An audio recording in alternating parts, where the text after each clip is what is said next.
Aria, Anna, Emily et Spencer avaient toutes les quatre été mises sur les traces d'une maison, celle de Agatha Williams. Elles collectionnaient les livres, les pierres précieuses, les rubis, les émeraudes, les saphirs, ainsi que les agates, pierres précieuses que l'on ne voit pas souvent. Elle avait une énorme garde-robe remplie de vêtements de soirée différents. Cette énorme garde-robe qu'elle avait remplie de vêtements différents, des vêtements de soirée, des vêtements de sortie, des vêtements de gala, des robes de soirée, des vêtements, tout y était. Tout y était, vêtements de gala, vêtements de soirée, vêtements de rendez-vous, autant que des hautes formes, que des costumes 3 pièces, que des robes de gala, que des robes de soirée, tout y était. Ensuite, dans l'autre pièce, il y avait une énorme bibliothèque. Il y avait une énorme bibliothèque remplie de livres, remplie de romans, d'encyclopédies, de livres en tout genre. Elle avait un mari. Son mari s'appelait Arthur Williams. Il était acquisiteur. C'était un acquisiteur riche, travaillant pour la Suisse. Dans son bureau, il y avait son bureau, qui était contre le mur, entre deux parois scellées, construites de briques noires. À l'intérieur, la maison était construite de briques noires. À l'extérieur, elle était scellée par des briques rouges. On ne pouvait remarquer que ça une fois rentré dans la maison. La maison était scellée de briques rouges. À l'intérieur, la maison était construite de briques noires. Cette maison, les filles y avaient été mises par A. Les filles avaient été mises sur la piste de cette maison par A. A les avait poussées à aller vers cette maison, scellée de briques rouges, scellée de briques noires à l'intérieur. À l'intérieur, il faisait aussi sombre que dans un couloir la nuit. À l'intérieur de cette maison, il faisait aussi sombre que dans un couloir la nuit. Elles y découvrirent des choses mystérieuses. Tous les livres que les acquisiteurs, tels que le mari de Agatha, Arthur Williams, avait dans sa bibliothèque, racontaient toujours la même histoire. Une famille déchirée, un malheur qui leur est tombé dessus, un déménagement, une nouvelle vie, repartie à zéro, et quelque chose d'autre, de secondaire, qui leur tombait sur la tête, qui bouleversait leur vie à jamais.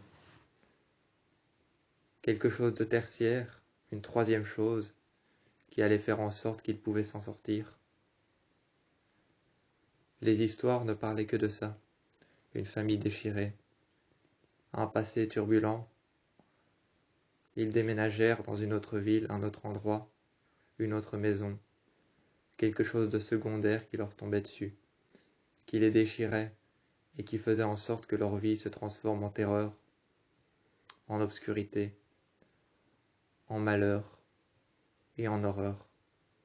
Et quelque chose de tertiaire allait peut-être leur arriver. Quelque chose de tertiaire, une troisième chose, allait peut-être leur arriver, pour pouvoir faire des choses et faire en sorte que les choses qui leur arrivent soient suffisantes pour s'en sortir. Pour pouvoir faire en sorte que les choses qui soient suffisantes pour pouvoir s'en sortir, ils allaient devoir comprendre la chose tertiaire qui leur est arrivée. Tandis que la première chose qui leur est arrivée, la chose secondaire, qui les a déchirés, il fallait falloir la surmonter. Il allait falloir la surmonter ensemble. Seulement tous les livres parlaient toujours du même scénario. Elles avaient beau regarder tous les livres parlaient du même scénario. Une famille déchirée, une chose tertiaire qui leur arrivait, qui leur permettait de se sortir de l'horreur, du calvaire dans laquelle ils se sont mis. Une chose secondaire qui faisait en sorte que dans leur vie arrivait la terreur, l'horreur et le malheur. Ça ne parlait que de ça. Ça parlait surtout d'une famille avec un couple et plusieurs enfants qui n'étaient jamais d'accord de déménager dans une autre maison, dans une autre ville et un autre endroit. La chose tertiaire à surmonter pour pouvoir s'en sortir était souvent catastrophique.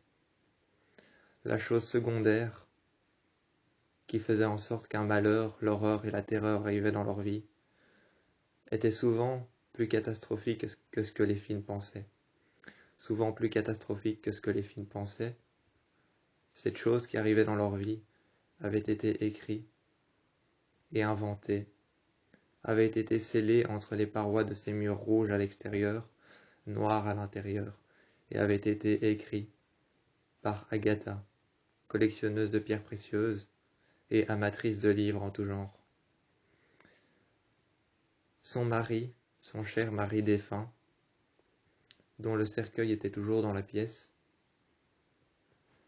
le cercueil qui était toujours dans la pièce de son cher mari défunt, Arthur Williams, y était resté. Elle n'a pas pu se séparer de ses biens familiers. Elle n'a pas pu se séparer de ses biens familiers, ainsi que les biens familiaux de Arthur Williams, car au début, avant d'être ensemble, avant d'être Arthur et Agatha Williams, ils étaient tout simplement chacun de leur côté, Arthur Williams et Agatha Williams. Mais une fois ensemble, ils ne formèrent plus qu'un couple d'écrivains et un couple d'acquisiteurs. Arthur était acquisiteur, Agatha était écrivaine, romancière plus exactement. Elle n'a pas pu se séparer de ses biens familiaux lors de sa mort. Aujourd'hui, Agatha, défunte de Arthur, défunte de Agatha, s'étaient retrouvés à ne pas pouvoir se séparer de leurs biens familiaux. Pourquoi A les avait emmenés jusqu'à cette maison, construite de pierres rouges de l'extérieur, de pierres noires massives à l'intérieur? Qu'est-ce qu'il y avait de si important à travers ces livres, à travers ces histoires qui se répétaient être bel et bien les mêmes, qui se répétaient sans cesse être les mêmes histoires? Qu'est-ce que les pierres de Agatha, les émeraudes, les saphirs, les agates, qu'on ne voyait pas souvent, sous vitrine, avaient de si spécial?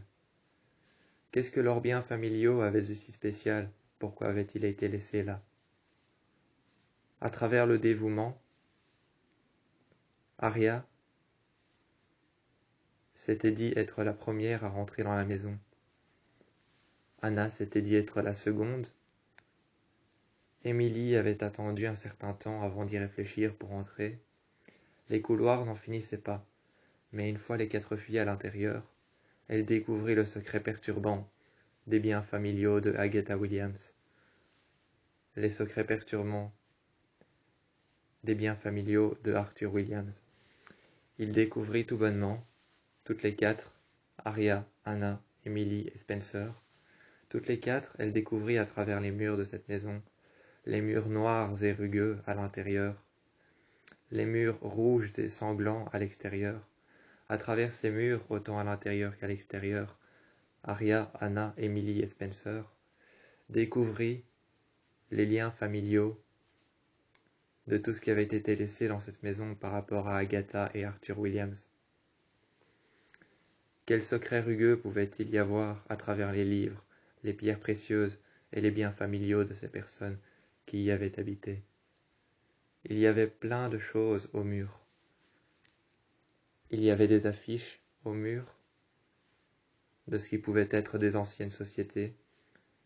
Il y avait des portraits accrochés et mis sous cadre, accrochés au mur. Certains étaient de travers avec le temps, certains avaient la vitre cassée, certains le cadre n'était pas à la bonne taille.